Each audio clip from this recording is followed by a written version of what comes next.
Matteo Galbusera qui per le Due Barre al Teatro Abeliano con uno spettacolo molto particolare. dell'Oser, che succede? È un impiegato che però vuole fare il tennista? Impiegato delle poste che passa tutta la sua vita a fare un lavoro noioso, frustrante, e lui avrebbe voluto fare altro nella vita.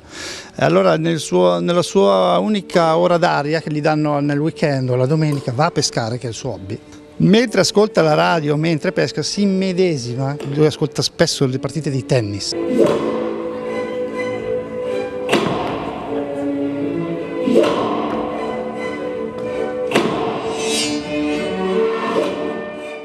Si immedesima in questi campioni del tennis e quindi diventa, non so, e entra in un'altra dimensione, entra in un altro personaggio. Ma però c'è anche la partecipazione del pubblico. In che senso? Il pubblico è una platea che subisce un po' che cosa? No, interagisce.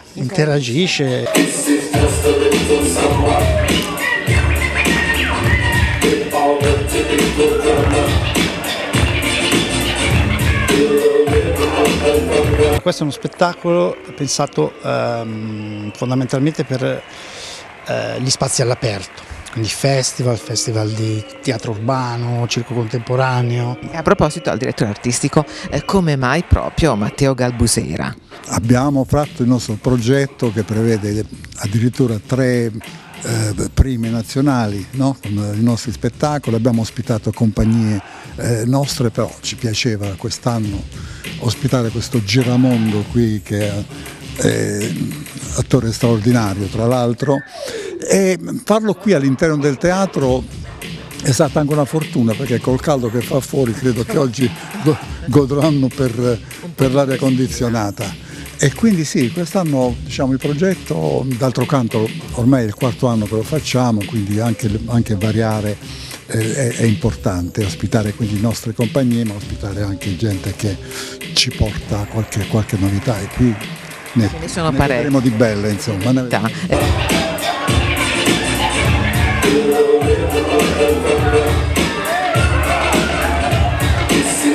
E qual è il testo oppure lo spettacolo che non si può fare in questa dinamica? Perché qui c'è tutto mimo. Come scegli i tuoi argomenti e cosa si presta a questo tipo di teatro, che è particolare, è internazionale innanzitutto? Sì, è internazionale nel senso perché non ha testo fondamentalmente, quindi il linguaggio esatto. Poi in realtà io faccio anche spettacoli, l'ultimo mio spettacolo ha testo. Qui è più difficile, ci vuole che capacità da parte dell'attore? Fa parte un po' del background che uno ha. Io sono un po' nato col teatro fisico, più che col mimo, proprio teatro fisico e anche il teatro di Sì, diciamo che il mimo è proprio una tecnica, un linguaggio, poi ci sono delle cose che mimo parlerei più di pantomima più che di mio.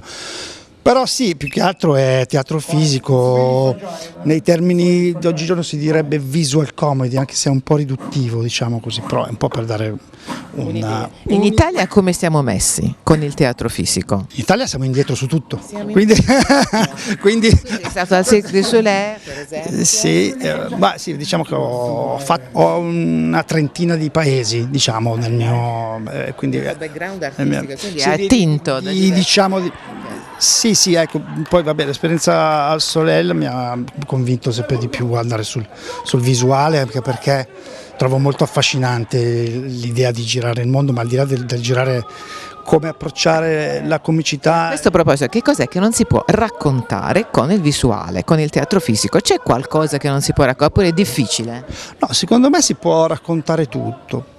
Fa parte, è come scrivere una poesia, no? Quando c'è una poesia uno non può raccontare quello che potrebbe raccontare un romanzo, invece sì. Chiaro, ci sono delle cose. Io ad esempio adesso sto facendo uno spettacolo nuovo da un anno, dove c'è un po' di testo, però ci sono anche dei linguaggi di mentalismo, no? Sa cos'è il mentalismo? No? Io ero convinto ad esempio che ho detto, sarà molto difficile fare uno spettacolo dove c'è una tecnica di mentalismo senza il testo, perché il mentalismo, cioè, comunque leggo nel pensiero, quindi insomma il testo è insomma. E in realtà ho trovato anche lì una chiave facendo prove, sperimentazioni, fallimenti, che è la base di qualsiasi esperienza performativa, soprattutto quella comica secondo me. E alla fine ho trovato una chiave, l'ho trovata facendo delle prove fondamentalmente, e alla fine ho trovato, quindi secondo me in realtà sono linguaggi, no? Come il linguaggio della danza, del circo, del teatro danza. Si può fare di tutto. Si può fare di tutto, poi è chiaro, dipende anche come si vuole fare arrivare un'idea, il messaggio, certo. Che cosa facciamo? Uno spettacolo insieme ti propone di fare teatro fisico, che cosa si fa insieme? Ormai gli spettacoli non hanno più confini, cioè sono sempre multidisciplinari, quindi ci puoi mettere dentro tutto quello che vuoi, un po' di fantasia, un po' di prove, un po' di giochi e somma di esperienze, è tutto qui. La prossima idea che tu svilupperai qual è? L'hai già in mente? La prossima idea è quella dello spettacolo che sto facendo che ha debuttato l'anno scorso, quindi per me è nuovo. Calcolando che io ho essendo poi una compagnia indipendente, quindi senza sovvenzioni ministeriali, ho dei tempi di creazione e di produzione un po' lunghi, quindi ne faccio uno ogni 4 anni, 3-4 anni. Quindi giri per 4 anni in tutto il mondo? No, faccio la creazione per 3-4 anni e poi giro, nel senso, e quindi per me, visto che ho debuttato l'anno scorso, per me l'idea nuova, lo spettacolo nuovo, poi ne ho già di idee, però per me ce n'è un sogno, un'idea. Questa che sto facendo adesso è uno spettacolo sulla manipolazione mentale, per quello ci sono linguaggi come il mentalismo, così è un po', e che secondo me è molto contemporaneo, perché viviamo in una società dove siamo immersi nella manipolazione, manipolati, esatto, e anche un po' diciamo ho un po' creato una sorta di nuova religione, è una setta, diciamo, dove una parte del pubblico recita, tra virgolette, incarna la parte degli adepti di questa setta. Io sono il guru, poi ho il mio assistente, ed è uno spettacolo che appunto parla di queste cose, delle dipendenze, delle religioni, delle manipolazioni, e lo trovo molto contemporaneo, e anche del leader, della figura della guida, la guida spirituale, il guru, no? E lo trovo molto attuale, e per me questa è l'idea nuova, anche se è un'idea che ho da qualche anno, per me comunque è quella nuova. E che cosa consiglieresti a un giovane che voglia fare questo tipo di teatro? Farsi un gran mazzo, per non dire in un altro termine. Contatto con il pubblico e soprattutto esperienza. Beh sì, diciamo, allora io quando ho iniziato questo tipo di percorso, comunque c'erano alcune scuole in Francia, soprattutto sul teatro fisico, Mimo, Le Coq de Creux, questa cosa che non ho fatto, però io ho fatto nel senso che io ho iniziato da autodidatta come artista di strada quando ero molto giovane, e poi ho fatto il mio percorso, ho fatto più che altro un po' più di teatro fisico, Grotowski, quella cosa, quel percorso lì, e poi tanti workshop ho fatto con attori e soprattutto clown, comici, insomma, perché ho sempre avuto un po' quella direzione lì. Quindi questa è la mia storia personale. Adesso in realtà ci sono molte scuole che affrontano questo linguaggio, no, del teatro fisico, e quindi non lo so, consiglierei a un giovane di provare.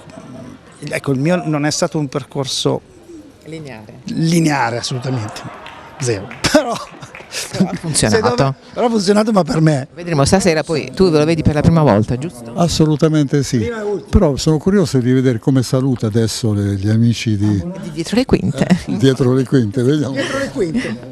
Grazie mille di essere stati con noi, adesso un saluto al pubblico di Dietro le Quinte. Quindi concludendo, volevate un bis? Venite stasera, a presto. Ciao. Questo è un discorso lunghissimo fatto. No, un saluto agli amici di Dietro le Quinte, assolutamente. A Gimmus Festival siamo qui con un omaggio a Miles Davis e ci sarà uno spettacolo, una performance particolare, perché tra parole e musica, e parliamo subito con la voce di questa serata speciale. Innanzitutto un aneddoto, un segreto su Miles, ce lo racconta? Questo spettacolo nasce da una circostanza molto casuale, perché era il 2 luglio del 1986 quando Miles doveva far partire da Bari il suo tour europeo. Io ero all'aeroporto ad aspettarlo per il giornale, perché comunque volevo fare una notizia per la Gazzetta del Mezzogiorno, e si perse l'interprete che lui voleva avere sempre con sé, e allora a quel punto io dissi agli organizzatori: non vi preoccupate, mi infilai in macchina e me ne andai via con lui, spacciandomi per l'interprete perché lui odiava i giornalisti.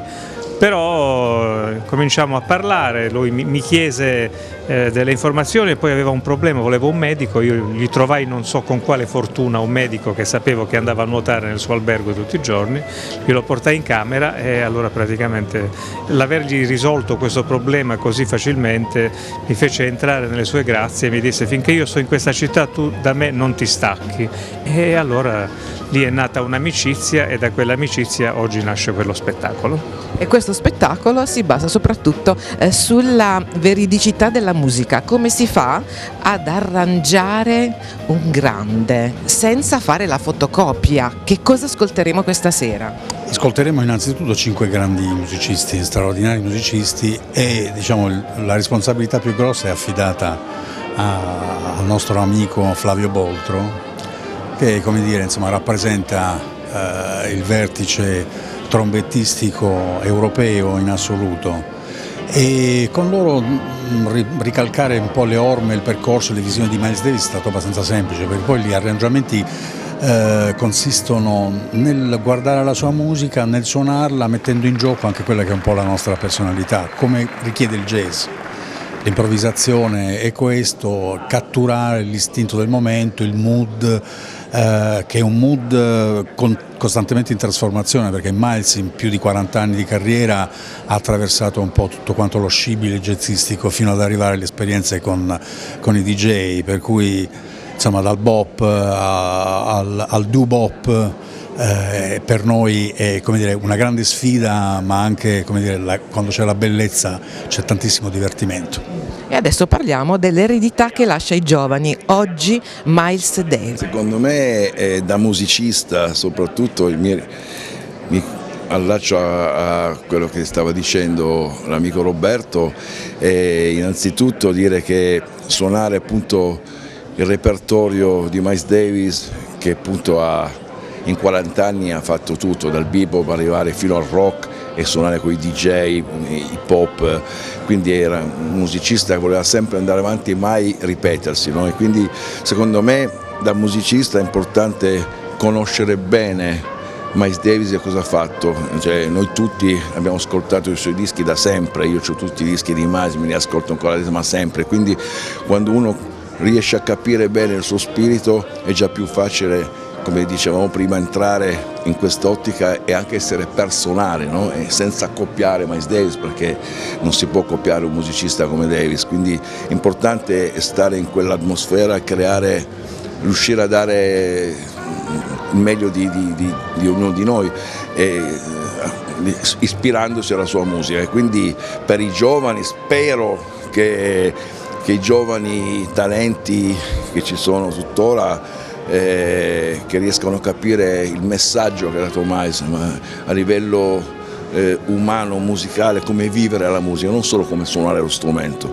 Secondo me è questa cosa che fa andare avanti sempre meglio, che fa la differenza. Specificità di questo spettacolo, perché viaggia tra parole e musica, come funziona, qual è il fil rouge e soprattutto chi comanda l'altro, come si organizza uno spettacolo tra parole e musica. Questa formula delle parole e musica comunque è una cosa che da qualche tempo comincia a piacere al pubblico, che forse ha bisogno ogni tanto, anche per avvicinare alla musica chi determinati generi non li ha mai masticati, c'è bisogno di trovare delle formule diverse, alternative, e questa può essere una. Nello specifico questo è uno spettacolo nel quale è Miles che si racconta, perché io ho scritto in forma di testo le cose che lui mi diceva quando ci incontravamo. Naturalmente ho cercato di sintetizzarle, perché altrimenti sarebbe stata una cosa sterminata, e Roberto Ottaviano, che è il direttore musicale poi della formazione, ha cucito, prendendo tutti i brani composti da Miles Davis e di varie epoche della sua parabola creativa, però ha cercato di scegliere dei titoli che fossero pertinenti anche ai testi, alle narrazioni, ai personaggi.